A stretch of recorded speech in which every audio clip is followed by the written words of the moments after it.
This is the kind of story where the first clue looks like nothing, a voicemail saved under the wrong name. The first half of this story is almost boring, which is what makes the second half hurt. Everything looked ordinary until the grocery manager reached for a voicemail saved under the wrong name. The clue was that they stopped talking whenever someone asked where it came from.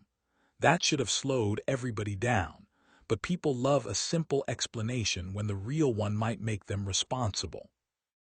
The reveal was not loud. The truth came out during an argument which made the room go silent faster than any apology could. Then someone explained that it was the only thing left from a trip that never happened. That was when people started looking at the floor. Nothing magical happened after that. The person who needed closure did not get a perfect ending, just a softer one. Still, the damage stopped getting added to, and sometimes that is the only realistic repair. That was the moment the story stopped being about clutter and started being about care. That is the reason the reveal works. The object never changes. What changes is the viewer.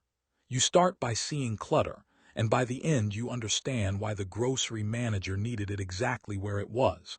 If I were cutting this into a lesson, I would say the smallest clue was the entire story. They stopped talking whenever someone asked where it came from. That one detail told the truth before anyone was brave enough to say it.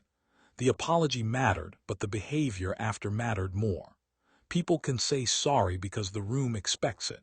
They prove it later when the object comes up again, and they choose gentleness first. The part I keep replaying is how normal the day looked before the truth came out.